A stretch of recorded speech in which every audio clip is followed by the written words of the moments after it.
Joy கிருஷ்ணாங்க first time ஒரு சேனலுக்கு interview கொடுத்துருக்காங்க. அந்த இன்டர்வியூவில் தனக்கும் மாதம்பட்டி ரங்கராஜ் அவர்களுக்கும் திருமணம் நடந்தது ஸ்ருதி அவர்களுக்கு தெரியும் அப்படின்னு, என்னுடைய குழந்தைக்கு இப்போ மாதம்பட்டி ரங்கராஜ் அவர்கள் என்ன பதில் சொல்ல போகிறாரு அப்படின்னு ரொம்பவே வேதனையோட வெளிப்படையாக ஒரு சில உண்மைகளை பேசியிருக்காங்க.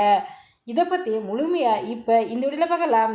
மாதம்பட்டி ரங்கராஜ் அவர்களுக்கு ஸ்ருதி என்பவருடன் திருமணமாகி 2 மகன்கள் இருக்கும் நிலையில் திடீரென ஜாய் கிருஷ்ணா அவங்க தனக்கும் மாதம்பட்டி ரங்கராஜுக்கும் திருமணம் ஆயிடுச்சு அப்படின்னும் தச்சவிக்கும் 6 மாதம் கர்ப்பமாக இருக்க சொல்லிட்டு அவங்களே இன்ஸ்டாகிராமில் அறிவிச்சிருந்தாங்க.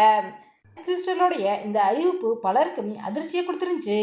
அதோடு மாதம்பட்டி ரங்கராஜ் அவர்களுக்கும் ஸ்ருதிக்கும் விவாகரத்தாகாமல் மாதம்பட்டி ரங்கராஜ் அவர்கள் திருமணம் செஞ்சுக்கிட்டது சட்டப்படி செல்லாது அப்படின்னும், ஜாய்கிருஷ்ணா அவங்க சட்டப்படி மனைவிண்டு உரிமை கொள்ள முடியாது அப்படின்னும், ஜாய்கிருஷ்ணா பணத்துக்காக தான் இந்த மாதிரியெல்லாம் பண்ணுறாங்க அப்படின்னும் ஸ்ருதி நடிச்சிருந்தால் சட்டபூர்வமாக ஜாய்கிருஷ்ணா மீது வழக்கு தொடர முடியும் அப்படின்லாம் வழக்கறிஞர்கள்லாம் தங்களுடைய கருத்துக்களை சொல்லிட்டு வந்தாங்க.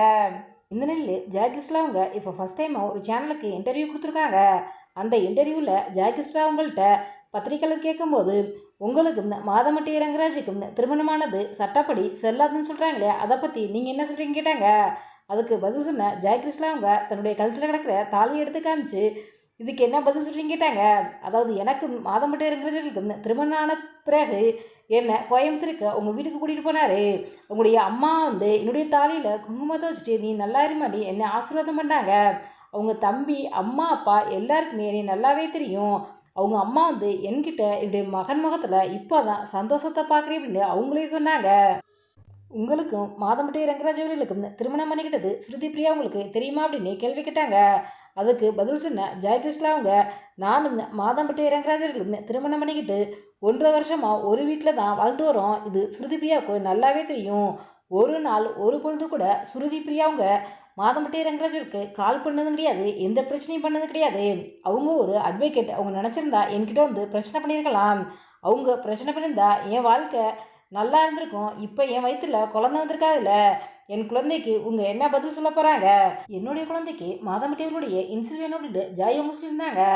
அந்த இன்டர்வியூவில் நீங்கள் மாதம்பட்டியவருடைய சொத்துக்காக தான் இந்த மாதிரி பண்ணுறீங்கன்னு சொல்கிறாங்களே, அதை பற்றி என்ன பதில் சொல்கிறீங்கன்னு கேட்டாங்க. அதுக்கு ஜாய்கிருஷ்ணா அவங்க, எனக்கு மாதம்பட்டி தரப்புலேருந்து ஒரு கால் வந்துச்சு. அதாவது உங்களுக்கு ஃபுல் செட்டில்மெண்ட் பண்ணுன்னு சொன்னாங்க. இந்த மாதிரியெல்லாம் இனிமேல் யாராவது என்கிட்ட கேட்டால் செருப்பால் அடிப்பேண்டு ஜாயவங்க பதில் சொல்லியிருந்தாங்க. வணக்கம். மாதம்பட்டி ரங்கராஜ் அவர்களுக்கும் கடந்த 2023ஆம் ஆண்டு திருமணம் நடந்துச்சு. எங்களுடைய திருமணத்துக்கு பிறகு என்னை எல்லாருக்கிட்டையுமே அவருடைய மனைவி அப்படின்னு தான் அறிமுகப்படுத்தி வைப்பார். உனக்கு எனக்கு நடுவில் யாரும் வர முடியாது அப்படின்லாம் நம்பிக்கை வார்த்தையெல்லாம் கொடுத்தாரு.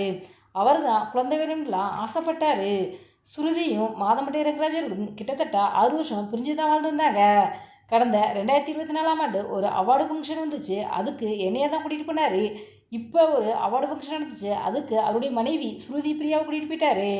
இப்போ அவங்க 2 பேரும் ஒன்று சேர்த்துக்கிட்டாங்க. என்னுடைய குழந்தைக்கு மாதம்பட்டி ரங்கராஜ் அவர்கள் என்ன பதில் சொல்ல போகிறாரு அப்படின்ட்டு ஜாய்கிருஷ்ணா அவங்க கேள்வி கேட்டிருக்காங்க. ஸோ என்ன நடக்க போகுது அப்படிங்கிறத நம்ம வெயிட் பண்ணி தான் பார்க்கணும். இந்த வீடியோ பற்றிய உங்களுடைய கருத்துக்களை எங்களுடைய கவனத்தில் கவனிங்க. இதுபோன்று இன்னும் நிறைய தொழில்களை உடனுக்குடன் தெரிந்து கொள்ள எங்கள் ரெடாபிள் 2 பாயிண்ட்ஸில் சப்ஸ்கிரைப் பண்ணுங்கள்.